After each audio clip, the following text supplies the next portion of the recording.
This is Make It Mentionable.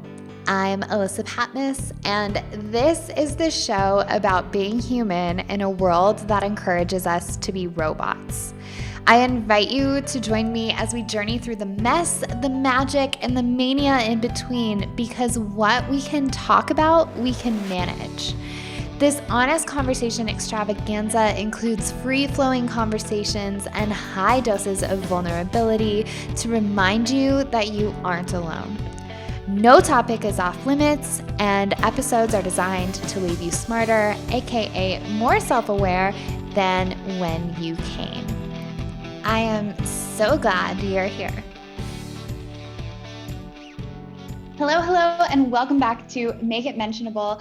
I am so excited about today's guest. In the crazy complexity of the world over the past few years, one of my friends, Dr. Sophia Town, studies how we flourish in complex times. And so I knew she was the perfect person to bring on and talk about how we can flourish, how we can bring more wisdom into our lives, more discernment, how we can make powerful decisions, and how we can better take care of ourselves in crazy times. So, Sophia, thank you so much for being here.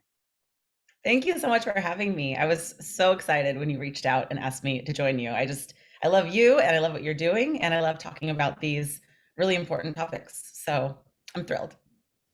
Yes, I always love when I can bring people on who embody their work. I think it's so important that the things that we teach, we end up embodying, and I think that's going to come out in our conversation today if I had to guess. But you are one of the people who you embody your work. I think you got into your research area from things in your personal life that you loved exploring, and that just shines through. And so I love it. So rather than me rambling on vaguely about who you are and what you do, can you tell people listening or watching a little bit about yourself? Yes. So professionally, I'm a professor at Fordham University, an assistant professor here in New York City, which I love. I love everything about it. I love the job. I love New York. My field is organizational behavior, and which is basically, if you don't know much about that field, it's very much like social psychology and communication in the context of business. So I teach our undergraduate and MBA and executive MBA students about topics related to human flourishing at work. So things like emotional awareness, emotional intelligence, communication, mindful leadership, empathic leadership, discernment, and then predominantly what I'm most passionate about is wisdom. How can we make wise choices and enact powerful, positive change by cultivating personal wisdom and social wisdom? So that's kind of what I'm really, very interested in. I also lead a research team called the Human Flourishing Project, which is an interdisciplinary team. So there are a lot of industrial organizational psychologists, organizational behaviorists like myself. We have evolutionary and cultural biologists who are working also on this project. So we're really trying to get at human flourishing by bringing all of the scientific and social scientific disciplines to the table. Because, and I won't go too much down this rabbit hole, but because I do feel like wisdom is cultivated by bringing diverse perspectives to the fore. So that's a little bit about me, and let's get started. I'm excited. Perfect. I didn't know that you were part of the Human Flourishing Project, because when I've been researching flourishing on my own for the better part of the past year, and I've read about the Human Flourishing Project, but I had no idea that you were actually part of that. And I feel like I've read materials by that team, and I had no idea.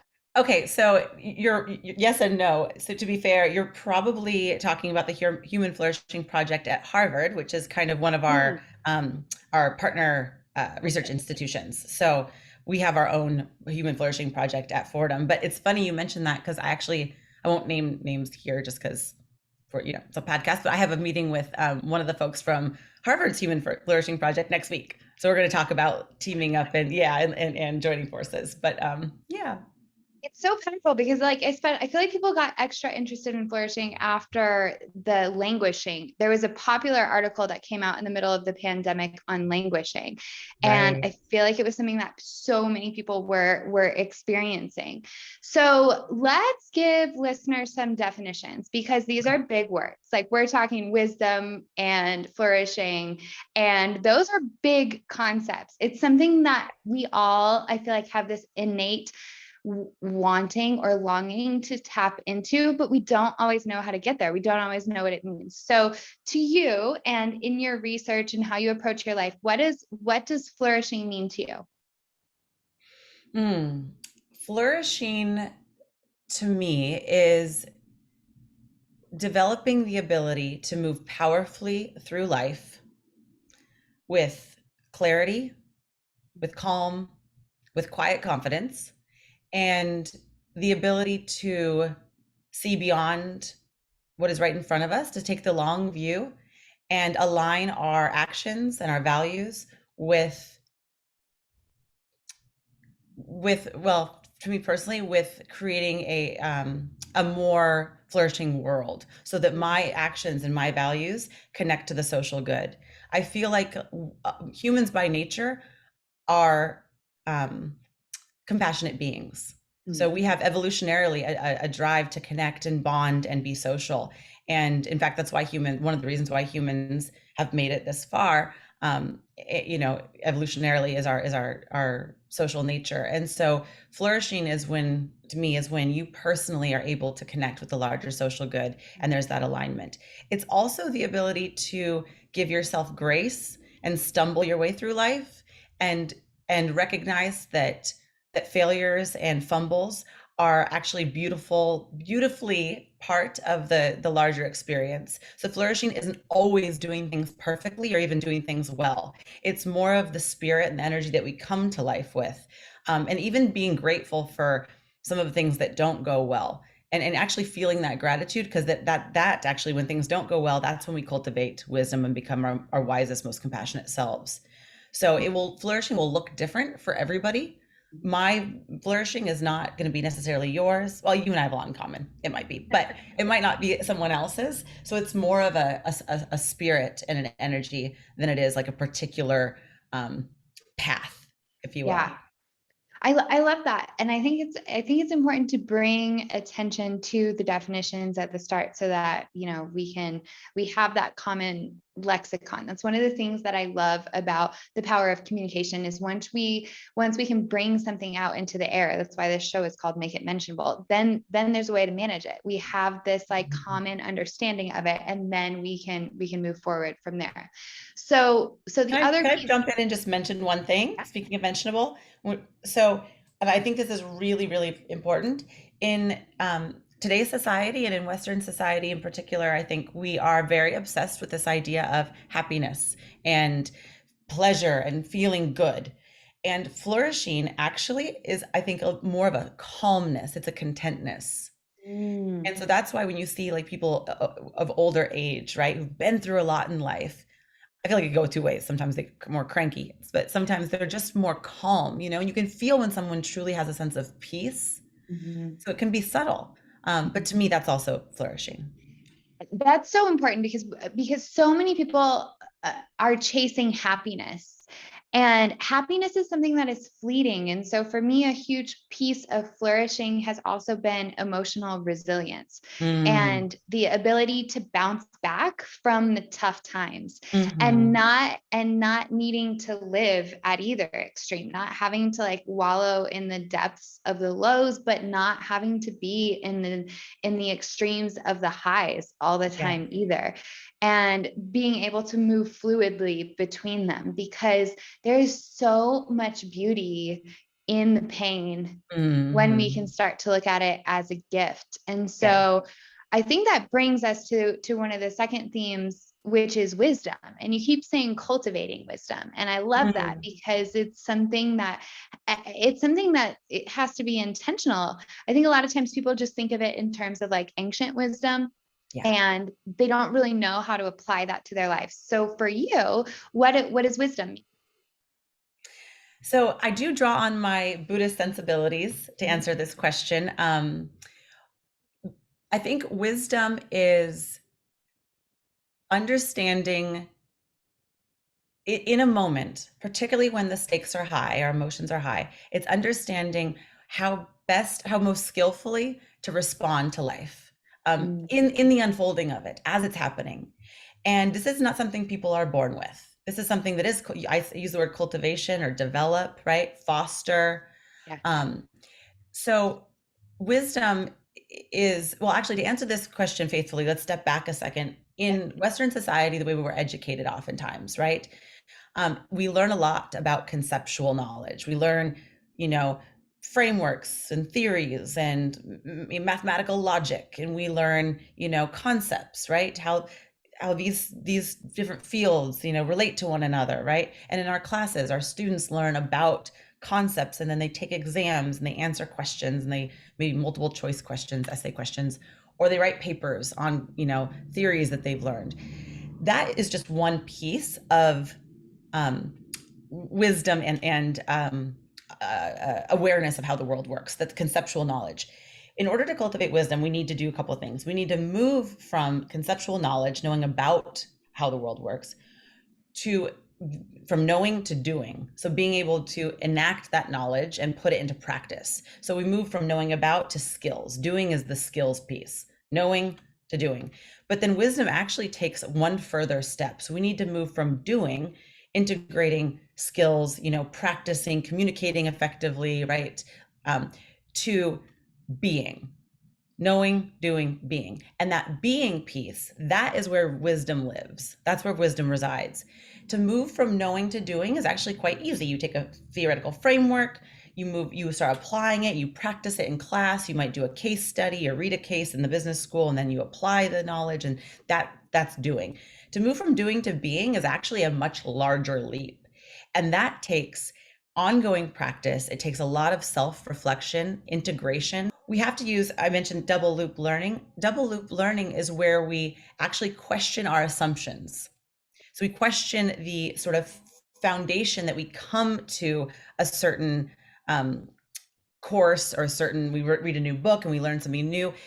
Double loop learning is questioning, what assumptions am I bringing to the table as I'm integrating this knowledge? So it's deep, deep self-reflection. And then this is the part that oftentimes our young people, my students, don't really like. We need time. So when we practice the skills of something over and over and over, we can move from a state to a trait. Basically, we can move from practice to integration and embodiment and enactment. And I was so flattered when you said that I embody my research. I'm so flattered. I take that that means, it's very touching to me. It means so much. And I can tell you that I've been trying to embody these concepts for a decade, and I fumble all the time, but it takes a really long time to kind of show up to life in that way. So, and we'll talk more about these different things you can do, but yeah, wisdom, if you want to capture it, moving from knowing to doing to being, and being able to respond skillfully to life as it unfolds. I love that, because there's so much prioritization of the knowing. And so often people come to me and they're saturated sponges. Like, they have soaked up all of this information, so much so that they've taken in everyone else's opinion. And I was like this for a long time. I took in everyone else's opinion. I gave away my authority. I asked everyone else for input instead of trusting my own inner knowing. And I became so much of a saturated sponge that I couldn't even do my job, like a sponge that's so full of water, like there's no way in hell it's going to clean a dish. And so many people need to be wrung out of that and get back to their center. And I think so many times people chase the knowing to doing piece, and then it stops. And Yeah. that's where so much pressure comes in, and where it just feels so achievement based. And like, Yes. I have to be like, my worth is in the things that I do. Oh, I And know. It's so hard to not feel that way. We all I do know, that. yes, yes, that has been like a core theme of my life over the past year and a half, is not piling all of my worth into just the things that like I feel like I know how to do or I'm good at doing, and Mhm. integrating certain components, certain things that I've learned into this being stage and understanding what that even meant. Like for me, it was a months long journey to even understand the concept of being. And months of focus. It's been years, obviously, Mhm. before that of integrating pieces, but the integration is critical. And I Mhm. think so many of us live fragmented because we're not totally taught how to focus on the integration piece, Mhm. Mhm. or to prioritize the sometimes painful length of time that it can take. Yes, yes. Be And okay with it, to be okay with that. yes, Yeah. and patience. Like, and that's where I Mhm. get so annoyed with positive psychology at times, because Mhm. it comes into that chasing happiness when really like some of it we need time. Mhm. And that's like like we could end the show here, like make it mentionable. Sometimes you're going to need time. Yeah, exactly. Exactly. Exactly. And paradoxically, the best thing that you can do is say, let me give you an example. So say you can take any concept, emotional intelligence, okay? So I told you I'm teaching an executive MBA class in January for students here at Fordham, and one of the concepts is emotional intelligence. So the knowing piece, here are the five components of emotional intelligence according to like say Daniel Goleman, right? Who's the, kind of father of emotional intelligence. Okay, knowing. Doing, okay, we'll practice it, right? Practice it in class. But then you go into work, right? You go to your job and your boss yells at you, or your coworker says something snarky, or you're totally overburdened by work and you're low on time. And it's really challenging for people to actually take the skills they learned in class, let alone the framework, the concepts, right? And apply them or integrate them or embody them in the moment when they're emotional, right? And they're stressed. That's so challenging. But paradoxically, the best thing that you can do for your emotion to practice, to embody, I'm sorry, emotional intelligence in moments like that is to literally, when you see yourself being, I don't know if you cuss on this show, so I won't. But We you do. see yourself being bitchy, right? Right? You can see yourself and go, "Oh wow, that was a bitchy thing to do." To stop and say, "Oh, well, you know what?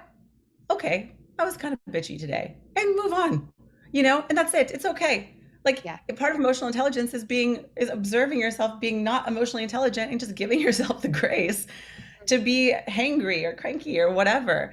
And that's where people get really tripped up. They chase happiness, they chase perfection. I have to be on all the time. One of the things I do for my students is I constantly just kind of, because I'm trying to be a role model. I don't know if it always works, but I constantly will just call myself out when I do something that's less than cool. So maybe I say something that like wasn't the most skillful, I'm like off foot and mouth moment, or I drop an F bomb in class, usually it's before I've had my coffee. Then I'll pause and I'll say, hey, you know what? I just said this thing like 30 seconds ago. That wasn't very cool. If I offended anybody, I'm sorry, and move on. And I think just having that playful nature and being able to say, look, I teach this stuff, but I'm a freaking human and we all are. And it's okay. Like that makes us beautiful and complicated. So that's really important too. Yeah, communication is freaking messy. Like I run a group where I help people with communication in relationships, and it translates to relationships across the board. But like our intimate partners are so often like these huge mirrors for our life Mhm. and the things that we're learning. And so I have to do the same thing. Like I'm teaching around how do you handle conflict with family members or with partners. And then like Jeff and I get into something and I'm like, Yep. oh God, I did not do that well. Did not do that well. Like it happened yesterday. And then I show up to my group and I'm like, okay, I'm going to tell you what happened, because like the reality is it's messy and we Yes. can't expect to get it right all the time. And that's the piece of practice. And when we do it and can witness it, like I love that you talk about witnessing, because I'm constantly talking about being able to observe our lives. It is such a superpower when Yes. we can step back and observe what we're doing.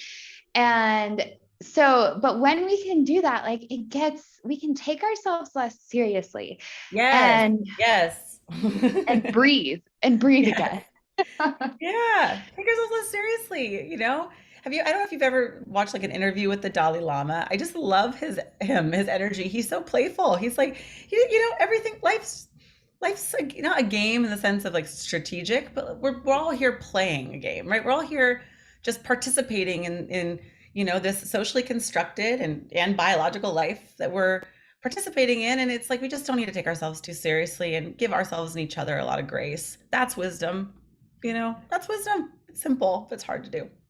So hard to do. So we keep mentioning grace, and grace has been another word for me the past few years. And having left religion, like, I don't know, over a decade ago, grace is an interesting word for me. It was an interesting Yeah. word for me to come back to because it has so many religious connotations, as if it's something that like only by the grace of God, or like it's something Mm. that like this other force has to give you. I Hmm. feel like is how, at least for me, it was baked into my psyche. And so coming back to the word, and the word grace itself was difficult for me, and to embody it as something that I can give myself. And so what does it mean to be gracious with ourselves? I'm so glad you brought this up. Because one of my mentors at Fordham, Professor John Hallwitz, he's in my department, and he's been doing this a long time, the professor thing. So I turned to him a lot for advice, and he mentioned this the other day to me too. He said, he asked me what I meant by grace because I had it in my syllabus, and I usually include my teaching methodology in my syllabus. I think people these days like to know the why behind things, especially when we do kind of quirky, counterintuitive teaching methods. So anyway, I had grace in my syllabus, and he said, "Do you mean the religious connotation of grace?" And I thought, well, actually, being at a Jesuit school, that's a very good question. I have a very secular, colloquial kind of definition of grace, or spirit to grace. When I say grace, and maybe I should actually not use this word because it is so grounded in religious philosophies, but when I say grace, I mean giving ourselves compassion and flexibility and freedom to be and to stumble. Really, we're so hard on ourselves, and the idea of self-compassion is so powerful. I think it's been some of these topics are they become tired metaphors a little bit. We use the same language so often that sometimes we need like a reawakening or a kind of a reimagining of using different words for to get at the same concept. So to me, it's more compassion based Yeah, type of and thing. I actually love the word grace, like You. my 2 cents that don't matter for your syllabus, but I love the word grace in there, especially from like, since you're teaching business students and MBAs, like it's not Hmm. a word that's used in that area. And No. so like pattern interrupts are one of my most favorite things to do when I'm Yes. in a group with people. I'm like, yes, I want to interrupt your pattern, because otherwise we're just thinking in this box of how we've been Hmm. programmed to think, and that's limiting us. Yes. so okay, so I think that's good to have that definition in here too. And some things that you brought up, like I love your soul because you have such a mix of Eastern and Western philosophies and in curiosity about both, and I'm very much the same way. And I think it's so important that we talk about that, because in the Western world and in the business world, there Hmm. is such a prioritization of the rational mind. And so when we Yes. talk about doing versus being, and or knowing versus doing versus being, I think that's part of the reason why people get stuck.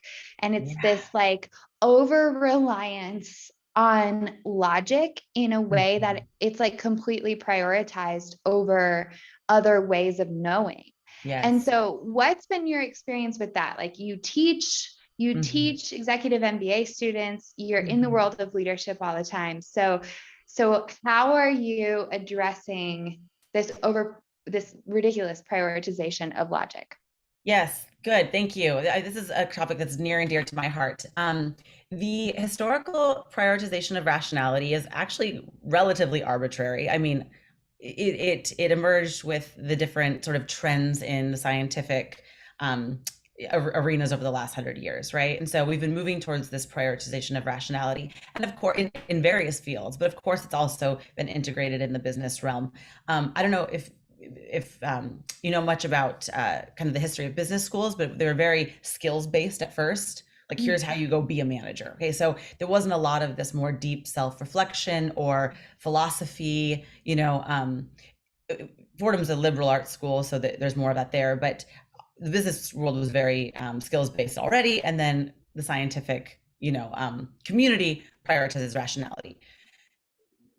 A result of that prioritization is that we actually, it's not only are we not teaching emotion-based reasoning, it's that we actually downgrade it, right? And so we think of emotions as being these obstacles that we need to overcome, these hurdles to jump over. They get in the way, right, of pure rationality. When actually that is not the case. That's why I do love merging Western and Eastern insights. Emotional processing and emotional decision making is, I would say, almost more important if used wisely than rational processing, because, if used wisely, that's critical. I'm not saying making decisions in the heat of the moment when we're stressed out. That's not going to be very good for anyone involved.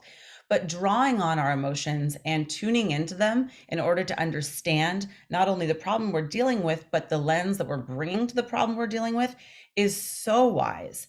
And so I'll talk a little bit about, if you don't mind, my recent leadership research that Please looked do. at these. Okay, so I interview, part of one of my research streams is I interview leaders of companies, so mostly executive and C-suite folks in companies from various fields, because I want to understand how the folks at the top are coming to their leadership position and how they're then shaping their organization, because between you and me, because I want to know how we can create the conditions for flourishing in organizations. And leaders are often the ones authoring those organizations and shaping those conditions. So that's just some backstory. So my research, I look at these leaders, or I interview these leaders. My recent study that I did, I interviewed 80 leaders in New York City and Arizona, Seattle, California, all over the place.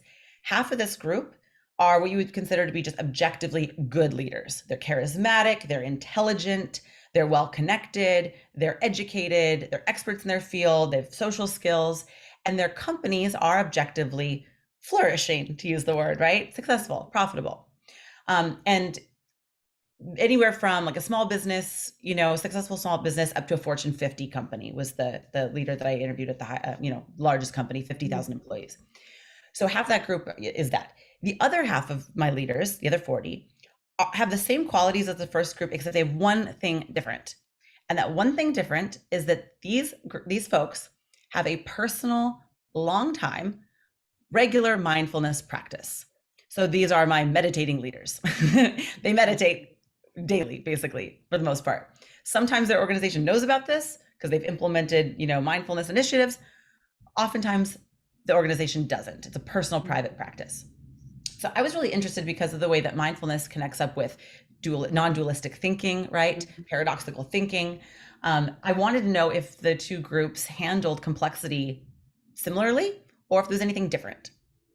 And what I found was really illuminating. So I found that the mindfulness group, the group that practiced, they engaged in a lot more varied processing when it came to how they managed complexity. So if they were faced with some sort of dilemma at work, okay, they felt like they needed to do this thing, but they also needed to do this. Both of these things they had to do were equally important for the health of the company, but they contradicted each other. They canceled each other out. So like an easy example is easy example. I have to hire this or retain this employee because they're my best salesperson, but they're also engaging in unethical behavior, so I have to fire them. But how do I do both? Can't keep them and fire them at the same time. Sometimes it's like big macro stuff, like, organizational structure dilemmas. So what I found was, I'll start with the first group. Most people, good leaders, they engage in two types of processing: rational processing, strategizing, planning, writing out pros and cons lists, to be simple about it.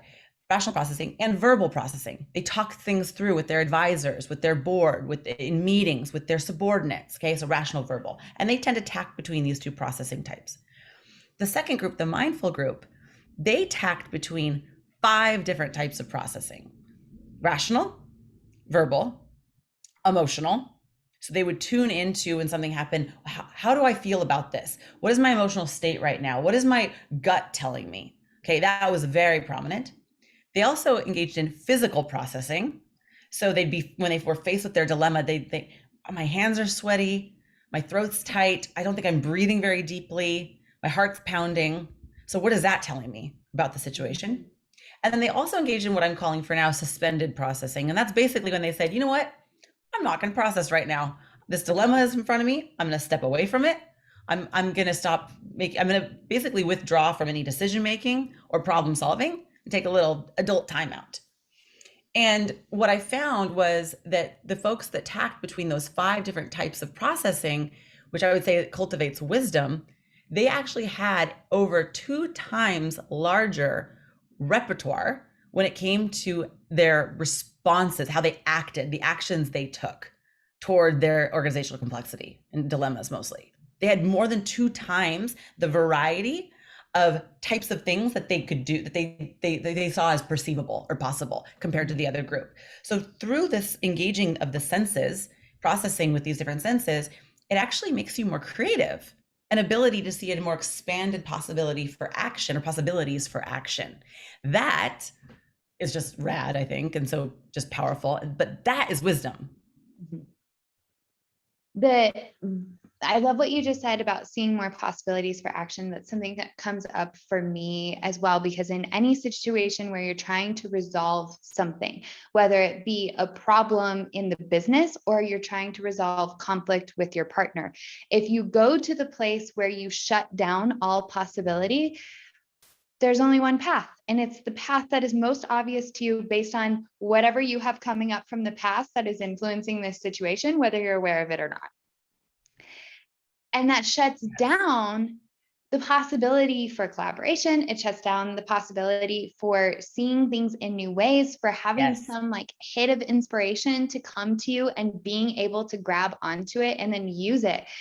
And so anything like this that allows us to expand our possibility more in an interaction is just like, there's so much power in it for us to flourish, for us to get to the potential that like we know we're capable of somewhere in here. So I love that. So you found that those leaders were able to better bounce between these 5 types of processing, right? Yes. And so that's something that's taught to us, traditionally speaking. We're not taught, like, we're barely taught how to communicate in school. Like we were in grad school together, and that's where we learned these things. Like we're not taught how to communicate. We don't have a class on communication when we're in 7th grade and need it most. And we're not taught about emotions. We're not taught about how to recognize the signs in our bodies.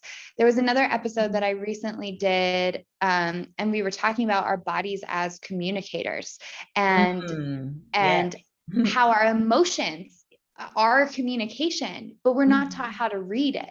And so I love that you're bringing more of this to light in this sector where it's not usually discussed. So you talked about these other 40 leaders having more of a daily mindfulness practice. My question was, did you look at in this research at all, like, I know the goal is to interview the leaders. So I'm curious, was there any point of asking, like, do these leaders know if their people are flourishing?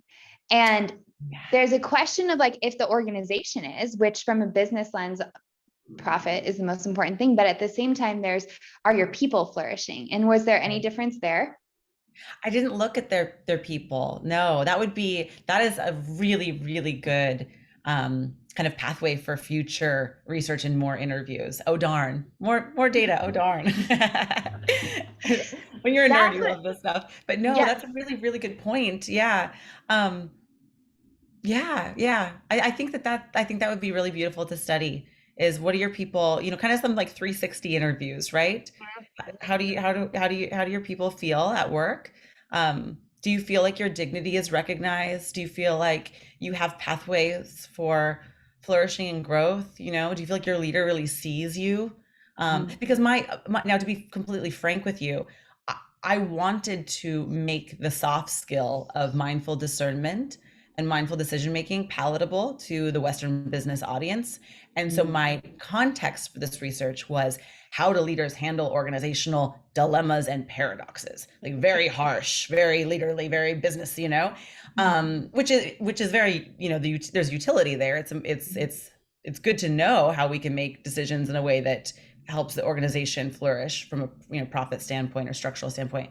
But that's not really the end game for me. It is about the people. So yeah, you just gave me a research idea, Alyssa. Thank you. And I love that, because you at the beginning said that, the people at the top are the ones that can shape the culture and the conditions for flourishing. And so we think about, like, the word flourishing is used to indicate the success of businesses in many ways. And I know that's not how you view it, but at the same time, like, a huge piece of that for me would be, how do your people feel at work? Because that's a signifier of the health of the business in many ways too.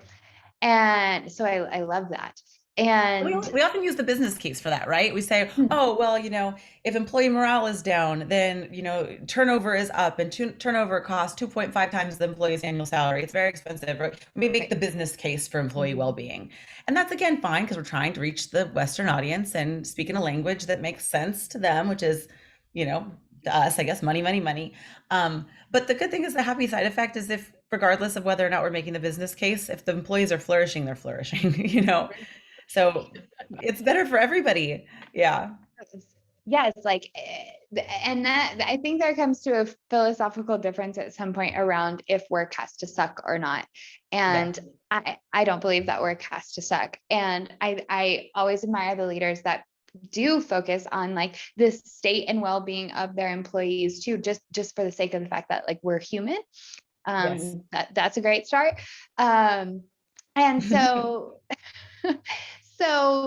so one of your superpowers, and I think, like, the people who study communication, something that comes out of us, like, when we can geek out on these things, is this translation piece, and being able to take concepts that are, like, somewhat foreign to some people and, like, put them into a lens that makes sense.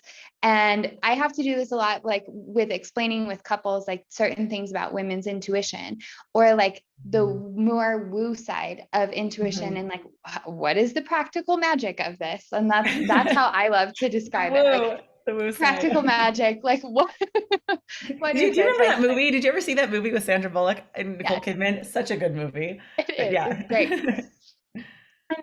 And so there are concepts that we can find, like, you draw from Buddhism a lot. And so there are concepts that we can find that are so salient and so relevant. And maybe you have a good example of one that, when translated, makes so much sense over here in the logical mind, but it's like there's this barrier that we have to get through. And so I don't always think it needs to, I don't think people need to necessarily always go take a course in Eastern philosophy, though that would be great. But sometimes it's just like, wait, what is the lens I can put on it where it makes sense over here in this mind? And I think that can be a stepping stone for people to get to the being and integrate some of these practices.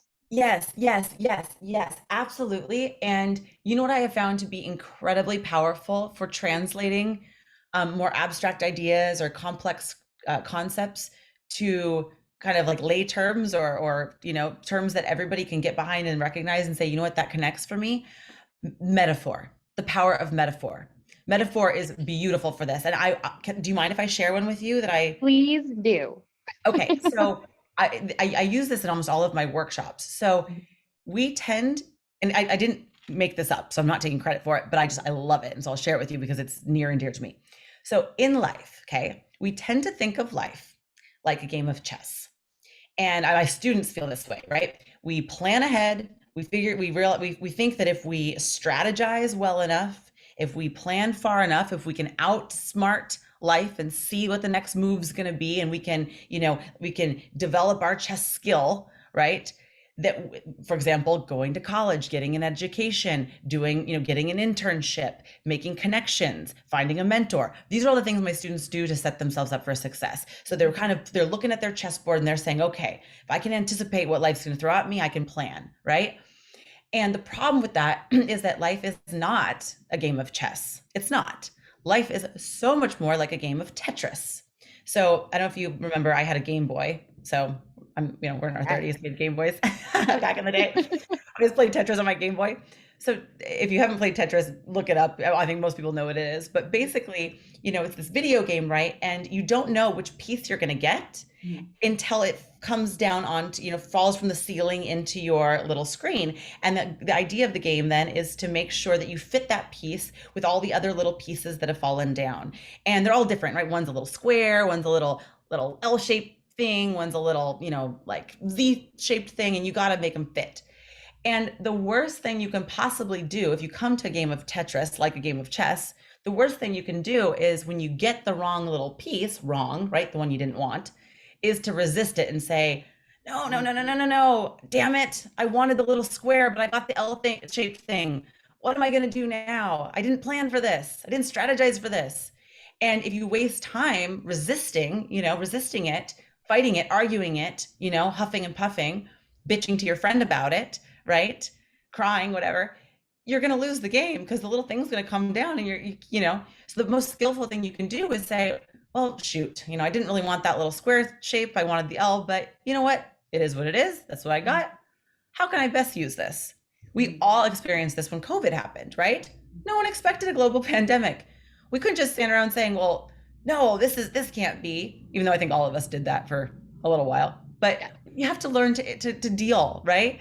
And so that metaphor of the game as being Tetris, not chess, that's really reflective of the Buddhist concept of acceptance, right? Not resignation, but acceptance.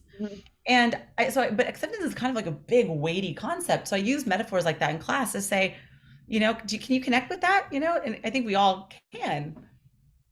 Yeah, so much of reality is, the stories that we tell ourselves and the stories that have been put on us. And so I think metaphor works really, really well because it's one of the most natural communication tools we've used since we were cavemen painting on the walls. Like those were the stories. And there's something so powerful about story as a tool in general for breaking past our analytical minds. And I think the power of a story too is that it does bring in our different senses. When we hear the story and you're talking about, if anyone has played Tetris, the point when you just have the whole block built up and you just need the straight line on the right hand side and you get the Z that's going to screw up the whole thing right there. You can feel the pressure in your body. You can, what that feels like. And so in a story in general, from a great storyteller, there's all of these other things you were talking about. There's the words and there's the rational mind, but then it brings out sensations in our body to hear that. And I think there's so much power in that. I love that you brought up metaphor because when I was going through NLP training, I made it a point of, I started a note in my phone. And I have 5 key notes for writing that I use routinely, but one of them is metaphor. And so anytime, I wanted to make it a conscious effort to get better at writing my own metaphors too. And so anytime I had a story come up that would function well as a metaphor, I make a note of it in my phone. Yeah. Oh, that's wonderful. I think I'm going to start doing that. I like that idea. I think it was really powerful for me. And I'm assuming you believe in the power of intention and throwing it out there when you want to get better at something. So for me, it was yeah, I know I want to get better at this. And so I made the note and I started seeing more metaphors all the time. Of course. Yes. You were aware, you were attuned, your radar was up, right? Yes. And so I started to get better and better and better at it. And it's still something that I practice. It's being a great storyteller is something I always want to improve on. And metaphors are part of that for me, but the metaphors make us feel good too. Yes. No, like scientifically, in our bodies, when we figure out that when we solve the problem, when we figure out the puzzle, it's like you know how you feel when you finally get the punchline of a joke? You're like Mm. waiting. Then you get the punchline and you're like, oh, you laugh, right? Metaphors are the same thing. When we connect the dots and we recognize the kind of deeper meaning behind it, we our brains actually kind of light up in the same. I'm not a natural scientist, so all the scientists out there who are hearing this, I'm sorry for the simplification, but our brains actually light up similarly to like I think dopamine or so metaphors make us feel good. That is really interesting. I didn't know that. So thank you for sharing. That's really interesting in relation to what we were talking about with the saturated sponges. Like there is a difference in how we feel when we can connect the dots for ourselves through a story or for a metaphor versus just like reading something out of a textbook Yes. and absorbing the knowledge in that way where the dots are already laid out for you. It feels different even just talking about it. Mm-hmm. And so that's one of the reasons why, like, even in my emails, I write fiction stories sometimes. The power of fiction, like, I wish all business leaders read fiction books because it taps into story and like a different Mm-hmm. way of communicating than just here's chapter one, here's all the logical information, here are the 5 steps that you need to go implement, and then go do this. Like fiction unlocks something in a way that I think most people Oh, ignore as frivolous. oh, I'm so guilty of that. Can you give me a recommendation for what's the next fiction book I need to read? Because I'm exactly what you just described, what not to do. I need more fiction in my life.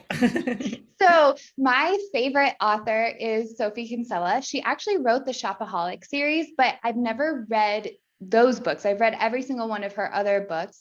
There's one called Can You Keep a Secret? That's really good. She just came out with another one. I feel like it's called like The Party Crasher. Maybe I just started like it last night. I'm in 3 pages Okay. in. I have this thing where I end up choosing British authors, hands down, every Really? time. Yes, I go into a bookshelf and I just like wait for a book to call to me. And hands down, it is always a Huh. British author, like every Interesting. single time. Interesting. And Maybe and so we're a I Brit in a past life. maybe. It's always so fun because I've traveled to London, and so like I recognize some of the spots there, but it Yeah. feels outside my normal world. So it feels like a pattern interrupt, and they use some different Oh, language, cool. and so I like it. Like, and they use different words, and it's fun. So I love her books. I highly recommend that. Awesome. Thank you. Thank you. Once we're finished here, I'm going to hop on the large online retailer that we all shop from guiltily and buy that book. I want to know how it goes and how. So like I always told students when I would before like finals would come around, I noticed in myself that if I read, if I graded undergrad papers before I needed to go write a grad school paper, my writing was crappier. Oh my goodness. Are you serious? Yes. And so Oh I my goodness. always told my students, when you need to write something, go read something in the tone of how you want to write. Oh my gosh, that is beautiful. I'm learning so much from you today, Alyssa. This has been such a good experience. Thank you. That's such a good idea. So I find my favorite writer, and before I write one of my emails, I will go like read a quick passage of that, like the tone I want to adopt. And I find Oh it my works gosh. really well. If you have like a favorite researcher and you're like, they write super well, like Yeah. it works. It How works. had I not how I've never heard this advice before. I mean, maybe all the people in the MFA programs, like, yeah, we've been doing that for years. I've never heard of this. I'm totally going to start this tomorrow too. So thank you. You're welcome. So these things for me make my life easier. They make it Hmm. easier to have to make less decisions, which is Yes. something I'm constantly up against. And I think it's something that business leaders are constantly up against too, like the amount of decisions that have to be made Hmm. and how do we do that. And you talked about how the leaders that had the noticeable difference had this mindfulness practice or were able to go through these 5 types of processing. And Hmm. so part of that is being able to attune to yourself. Yes. And I find that we get so distracted and so cluttered in the world that we don't know how to do that. And so I know that you talk about self-care in some of your work with leaders and students as well. And so I'm hoping you can enlighten us here, because there are some seriously messed up definitions of self-care in the world. So to continue this definition train, I need to know yours. Okay. So good. So self-care is basically my very simple definition. It's engaging in practices that restore your well-being. So very broad.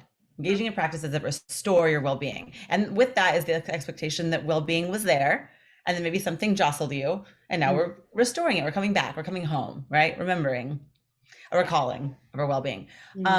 So do you remember when I was talking about the 5 different types of processing? That 5th one, called suspended processing, is basically stepping away from the problem. So if you're faced with something complicated, messy, challenging, what the mindful leader group would often do is take time and actually step away from the problem. This could be for 5 minutes, it could be for a day. The longest was one of my leaders, actually, one of my participants, she took a 3-month hiatus to just really engage in profound self-care practices. So that's suspended processing. That there were 2 things that people do that they can use that for. To effectively come back to a decision with more wisdom and clarity. One is align themselves to their core values. So remember, if I have to make an either or choice, can't always make the both and decision, right? Sometimes you have to make an either or choice, and which paradox scholars agree in, but we don't really talk about too much. But when you have to, which one aligns with my core values? That was the one thing that you can do in that pause, right? The other thing is self-care, engaging in self-care practices. After this study, I did another study with a group from Arizona State University, where we went to grad school together, where we analyzed people's coping methods during COVID. So how were people coping with COVID?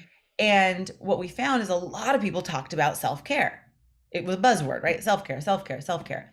But upon a little bit deeper investigation, what I noticed was that people didn't actually, when prodded and pushed to define self-care or give me examples, they didn't actually know what self-care was. And I thought that was really interesting. And I don't think that I would have noticed that research finding if it weren't in the context of COVID. Because when COVID, prior to COVID, there's all sorts of things people can do that they think is self-care. But when you're stuck at home during the early stage with the lockdowns and all of that, you have limited options. So when asked, well, what is self-care then? People are like, I don't know. I'm in my tiny apartment, with my dog. I have no idea. And so what I did by analyzing that data is I came up with a really simple but pretty powerful self-care framework. So what I'd like you to think of, and I'll go through, I usually do this as a writing exercise, but I'll go through it with you verbally right now. Okay, so there's 4 types of activities that people engage in regularly, almost every day, every week, right? And the first is activities that feel bad now, but feel good later. Bad now, good later. So for me, it's like going to the gym. I don't enjoy going to the gym, but afterwards I'm like, oh, that felt nice, right? Reading a financial planning book. I think that's super dry and boring, and I procrastinate and put it off. But after you've read a chapter, you're like, okay, good job, Sophia. You did something productive, right? So people spend a lot of time in that category thinking that it's self-care, but what that really is that self-development. It's important, we need it, but it's not self-care. So if you think you're practicing self-care, but you're actually practicing self-development, you're going to get burnt out because you're not going to meaningfully get that restorative experience that self-care can provide. Okay. The second category is the activities that feel bad now and feel bad later. No one thinks this is self-care, but it's like #adulting, right? Things we have to do. So for me, it's like doing your taxes if you're not going to get a refund. No fun now, no fun later. Yeah. It's talking to a friend who complains all the time, right? On the phone. It's draining when you talk to them, it's draining afterwards, right? But we have to engage in some of those activities. The third category is activities that feel real good now, but not so good later. Like having too many margaritas, scrolling Instagram for an hour, right?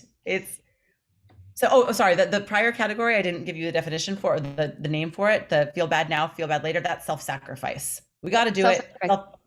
So self-development. Second one is self-sacrifice. Sacrificing our well-being in order to do what needs to be done, right? Adulting. The third category feels good now, not so good later. Too much wine, too much cake, potato Yes. chips, whatever.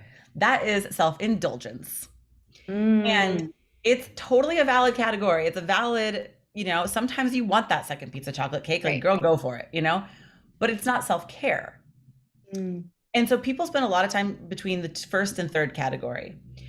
Self-care is activities that feel good now and feel good later when you're done. mm, And it's what I found in this data, my data was that people did not spend a lot of time here. So because we had to kind of really think critically about what is that for you? It's different for everyone. For some people, the gym is that.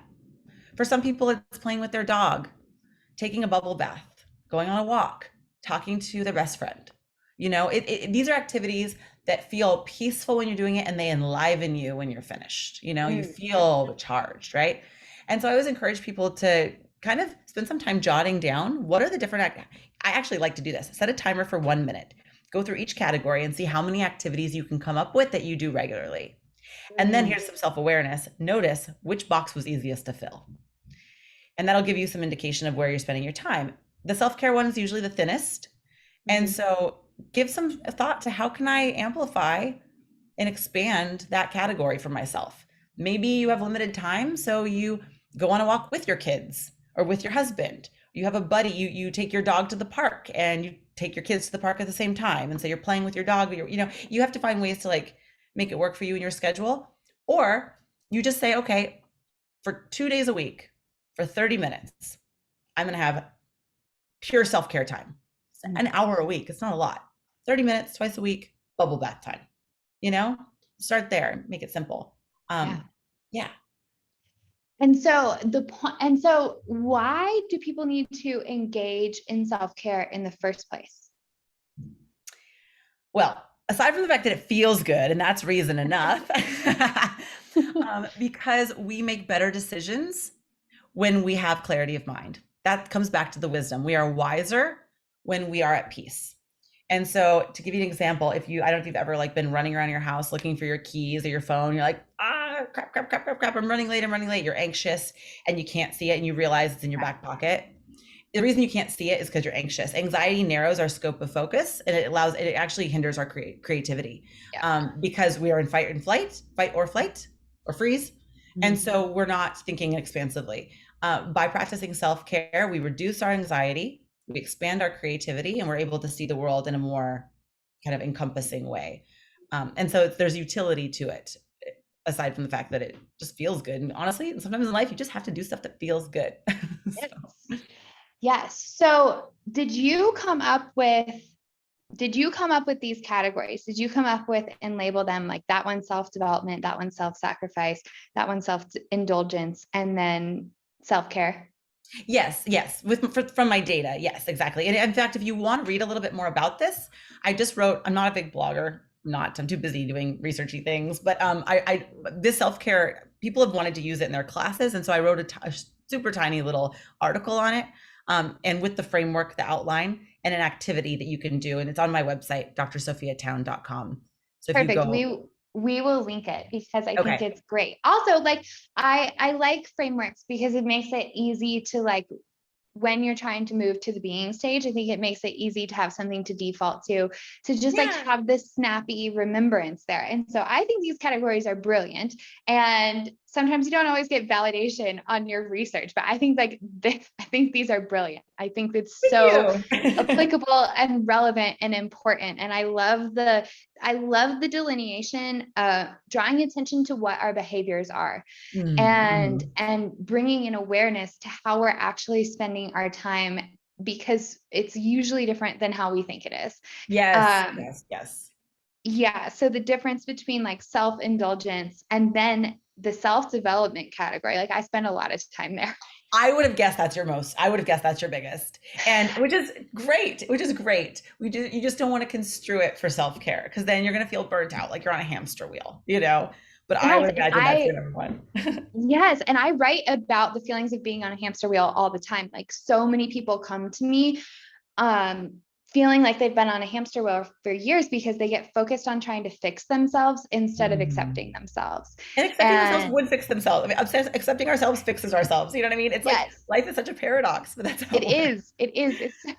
Oh, yes, it is. It's painful at times, but it's great. So the last distinction here then that I think I want to make is because, I've been guilty of saying that self-care isn't a bubble bath because but I can't remember what my definition of self-care was when I said that. And I think a piece of it for me was when people use self-care sort of like unconsciously, Yeah. um, is it giving the same restorative benefits? So like if we know taking a bath feels good, then okay, that makes sense. That makes sense to me. If you're a person who has always loved baths and you know what it's like, okay, I'm going to get in the bath and then afterwards, like I'm going to feel freaking great. Then that like registers in my head. I get it.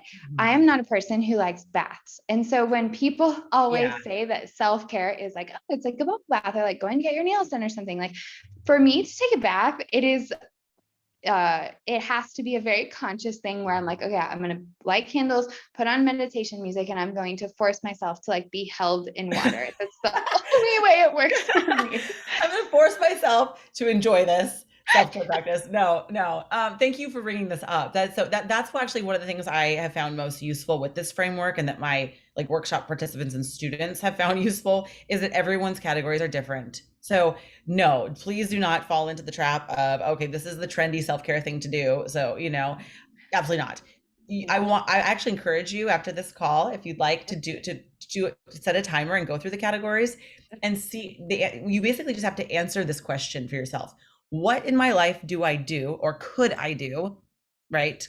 Because if I'm not right now, that feels good now and feels good later. That feels good while I'm doing it and feels good after. It will be different for everybody, right? And someone's, like I said, someone's self-development, like going to the gym might be that for you, right? Where for me, it's not. So it's really important to understand, it's so personal. It's important to understand what is for you. If you are not, if you don't actually honor your own self-care, then you're not going to get the benefits. And if you're not really present for it, you're not going to get the benefits.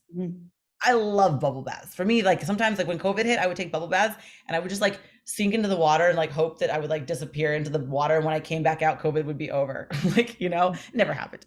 But that to me was like holding me in like a warm, watery hug. But if I brought like my phone in there, or if I was like thinking about work and wasn't really giving myself fully to the activity, it wouldn't really do much, So you have to be there for it and do what works for you. So I know one of my answer. I will go through the activity. You're going to buy a fiction book. I'm going to go through this activity.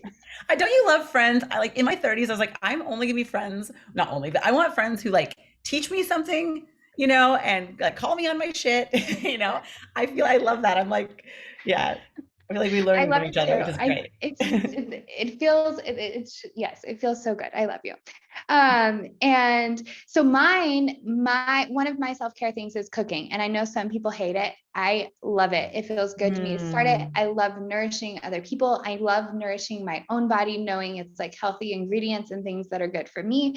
And time just like passes when I'm cooking. I don't care that it takes me an hour to make a meal and people eat it in 15 minutes. So I know that's one of mine.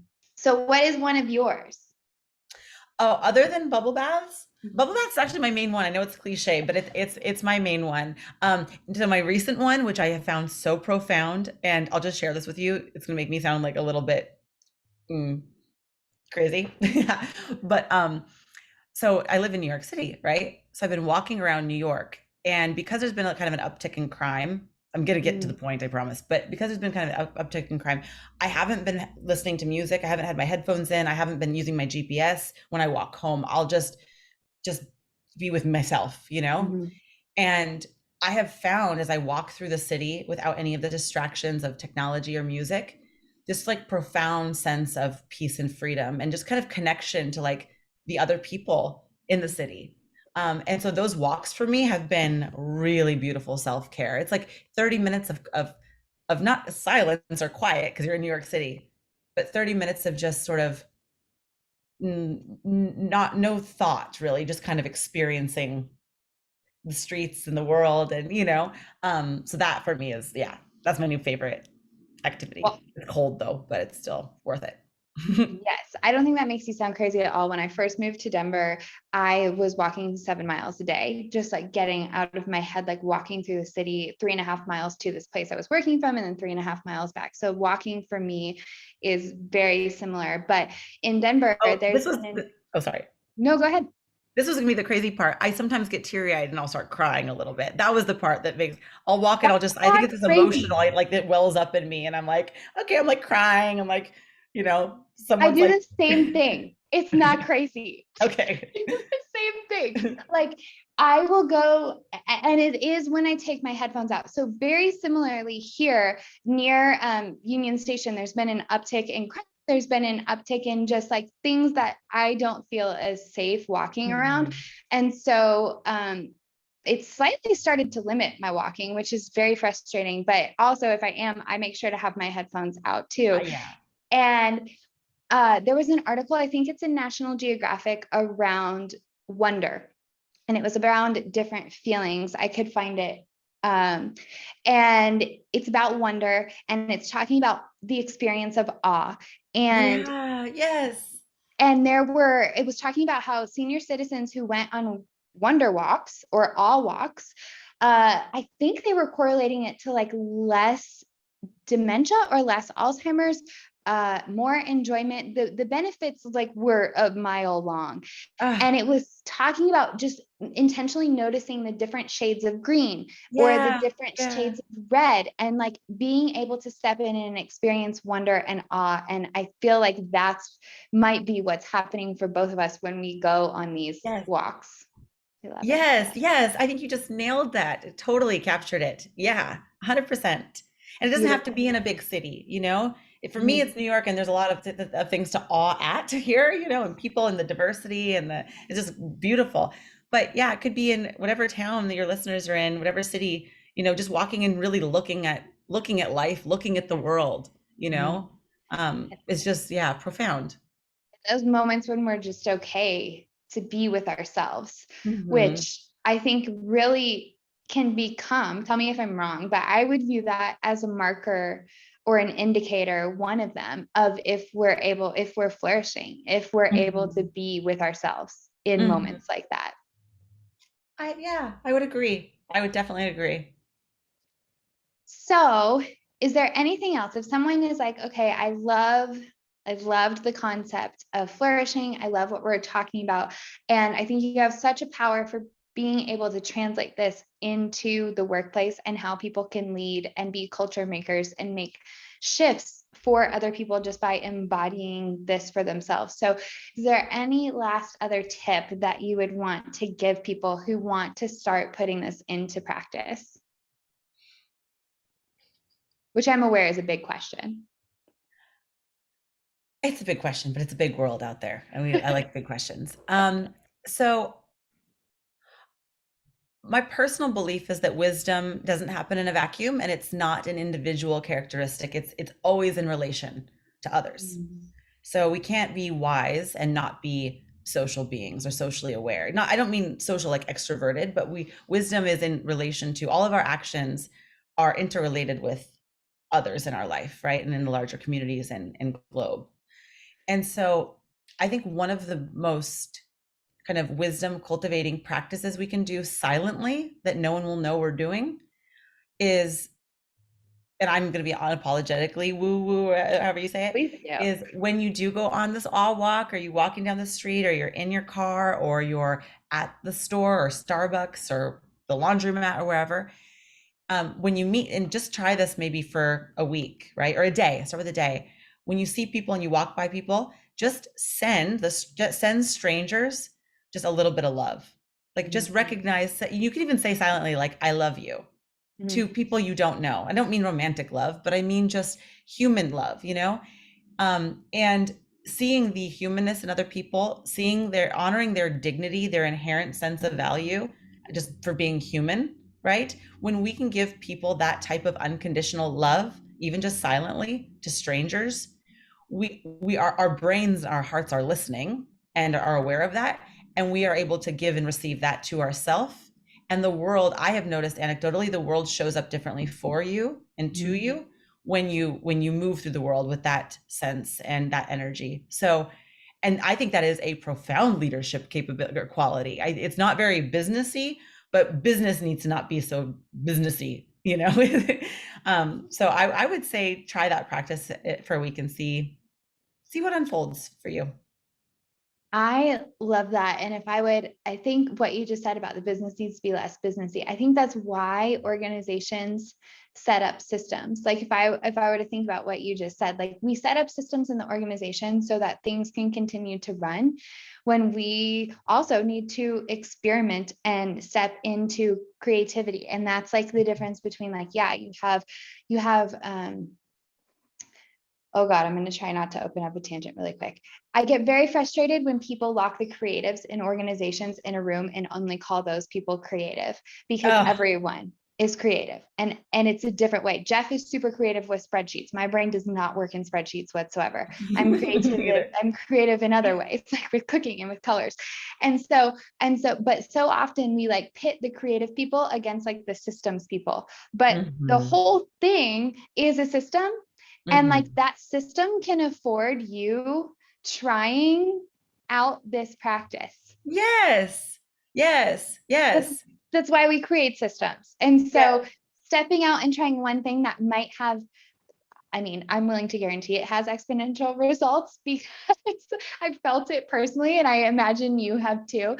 Like that there is so much power in our ability to have greater influence when we heal ourselves and when we heal our relationship with ourselves. And I love this practice that you just gave, because it's such an it's not easy, but it's a simple way to and private. Yeah.